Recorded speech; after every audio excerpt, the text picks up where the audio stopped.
As Pastor Craig said, I am not a veteran, but I am the daughter of a veteran. My dad, Lyle Poost, served in the United States Army, and my favorite aunt, Pat Cranford, was a Navy wave and spent the rest of her career working as a nurse in veterans hospitals in Montana. Currently, I have two cousins, Chris and Darren Gobb, who serve in Afghanistan and Iraq. And it is on their behalf and in their honor that I have come before you today to give thanks for your service and to talk about justice, or actually the lack of it. We live in a world racked with injustice. You don't have to look further than the evening news to verify that. Car bombs in Kabul, terrorists blowing up hotels and mosques and markets, or one of our very own opens fire at a base in Texas, killing 13 young soldiers on their way out to fight the very injustice that ended their dreams.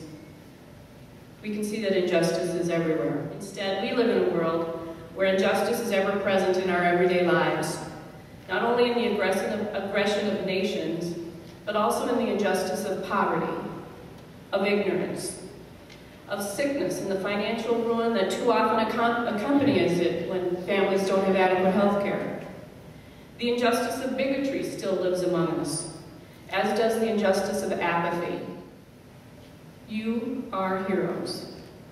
Now, when you got up this morning and looked at yourself in the mirror to shave or to brush your teeth, did you say, "Good morning, hero"? I kind of doubt it. And in fact, I think the term makes you a little uncomfortable as I try and catch your eye here. And in that, you remind me of my dad, who has always been my hero.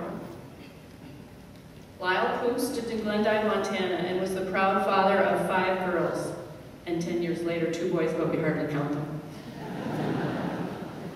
He was active in our town, Glendive, Montana, and later in Billings. He served on the JCs, in fact, he helped form the JCs, and he was active at Zion Lutheran Church in the early 1960s. I grew up actually being known not as Tammy, but as the third of Lyle Poost's 5 girls.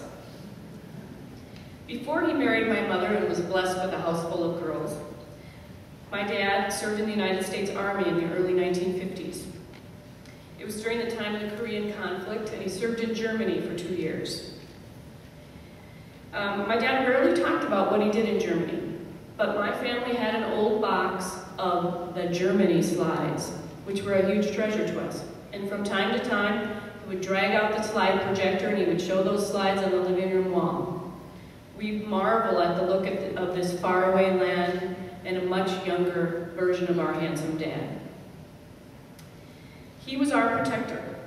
He kept us safe from whatever evil there was in the world. And in the mind of a young girl, that evil was monsters or ominous dark places.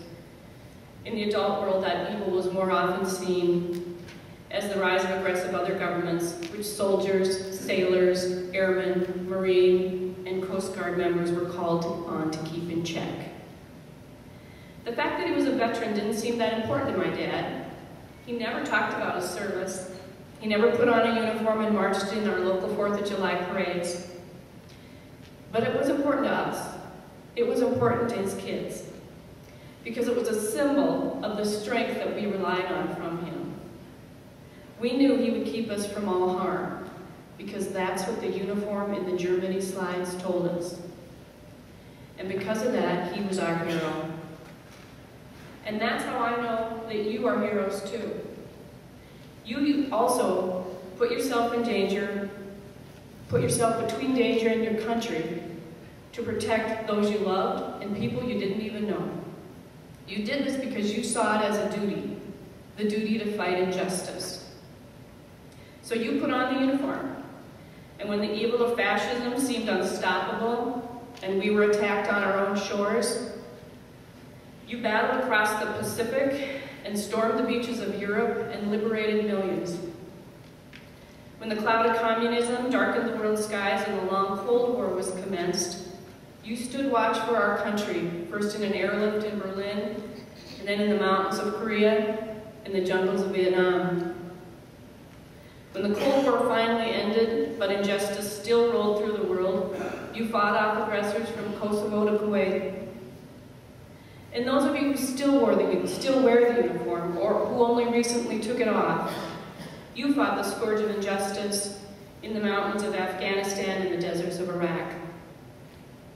And in your willingness to serve on our behalf, to fight injustice and seek righteousness for us, for your fellow. Now, I also know it wasn't just those of you who wore the uniform that served. It was your wives and your husbands, it was your kids, it was your mothers and your fathers. The families of our service personnel truly are the backbone of what makes our military great. These are the spouses or the partners who step up and become both mom and dad when a loved one is away in service. These are the grandparents who step in and help get the lawn mowed, help get the car fixed, help get the bills paid, and the kids comforted. These are the families of others in your unit who throw their arms around each other and share both the loneliness and the stress of keeping life on track while somebody's away in service.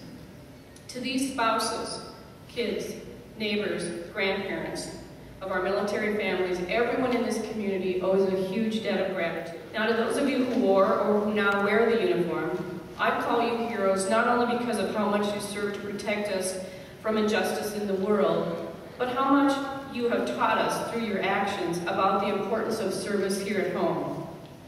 You didn't come home, hang up your uniform, and put an end to your life of service. Instead, you joined the VFW, or the American Legion, to honor the men and women who wear the uniform today.